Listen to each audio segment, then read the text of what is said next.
Assalamualaikum warahmatullahi wabarakatuh. Selamat pagi atau selamat siang anak-anak Ibu. Pada siang ini, Ibu akan menerangkan ya sedikit materi mengenai bab 1 kita di semester 2 ini.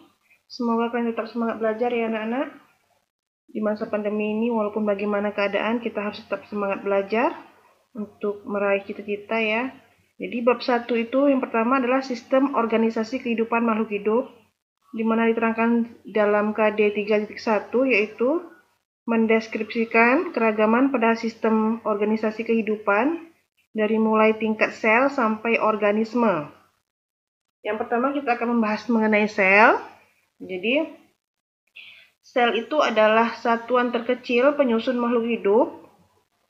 Ya, di dalam tubuh makhluk hidup itu, makhluk hidup ada 3 ya nak ya. Manusia, hewan, dan tumbuhan. Jadi penyusun pertamanya atau penyusun utama yang terkecil adalah sel. Sel ditemukan pertama kali oleh ilmuwan Inggris bernama Robert Hooke pada tahun 1665. Jadi tubuh makhluk hidup ini seperti saya bicarakan tadi tersusun oleh banyak sel. Jadi sel itu juga terbagi dua, ada sel prokariotik dan sel eukariotik. Seperti dijelaskan pada buku paket kamu, sel prokariotik adalah sel yang tidak mempunyai membran sel. Jadi selnya itu tidak dilapisi oleh membran sel atau dinding sel.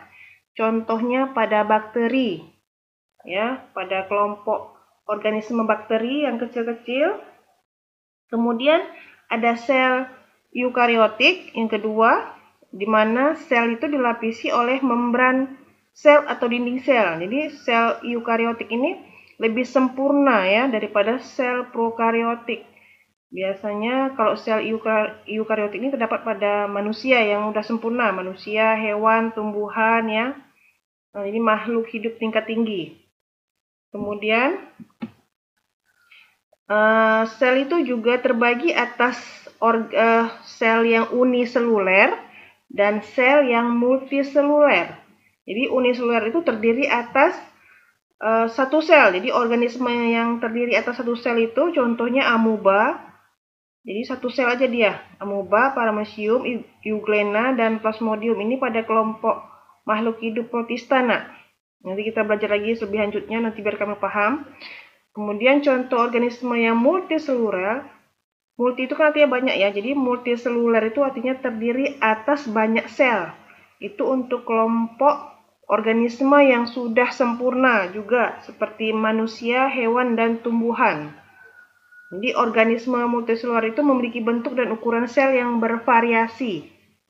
Nah, contoh dari Ibu buat ini gambar dari sel. Jadi sel itu dia bersifat, walaupun dia unit terkecil dari makhluk hidup, tetapi dia dapat hidup sendiri. Artinya, sel itu secara struktural itu dia bisa mengembangkan dirinya sendiri karena dia mempunyai organel-organel di dalamnya. Jadi organel-organel itu seperti ditunjukkan pada gambar. Jika sel itu dibelah ya, dengan mikroskop ini ya, penampakan sel itu. Jika dibelah, dia akan nampaklah organel-organel selnya, organnya seperti nukleus. Nukleus itu di tengah itu merah bulat, itu nukleus itu ada sebagai otak atau dia yang mengatur seluruh aktivitas di dalam sel. Ya, di nukleus ada membran intinya. Nah, kalau untuk yang sel eukariotik seperti ini, dia sudah dilapisi membran inti yang warna biru.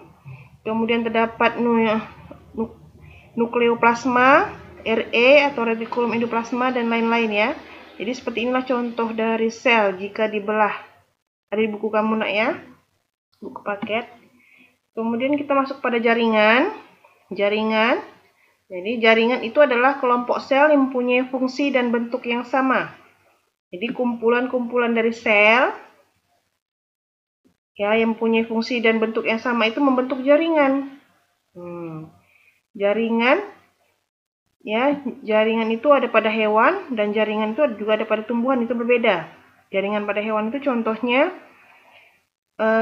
jaringan epitel, jaringan pengikat, jaringan otot, dan jaringan saraf. Nanti bisa kamu lihat lebih lanjutnya penjelasannya di buku paket ya. Misalnya jaringan saraf itu seperti di otak kita, itu ada jaringan saraf, jaringan otot itu ada dalam rangka, ya. Kemudian banyak jaringan nak ya, nanti kita pelajari lagi. Kemudian contoh jaringan pada tumbuhan itu jaringan meristem, jaringan epidermis, jaringan parenkim, penyokong, jaringan pengangkut atau pembuluh. Jadi jaringan pada tumbuhan itu seperti jaringan pengangkut contohnya, atau pembuluh itu jaringan xilem dan floem kalau kamu ingat. Jaringan xilem itu mengangkut air dari tanah ke daun, itu untuk proses fotosintesis. Kemudian jaringan floem atau jaringan tapis ya, itu untuk mengangkut hasil fotosintesis. Jadi sampai di sini dulu pelajaran kita, masih dalam tahap sel dan jaringan yang kedua. Jadi sistem hierarki kehidupan manusia itu terdiri atas yang paling rendah itu sel, jaringan, organ, sistem organ, baru organisme. Seperti soal yang pernah saya berikan kepada anak-anak. Nanti kita lanjutkan lagi ke organ ya. Dari jaringan, organ, sistem organ, organisme, nanti saya buat lagi. Ya.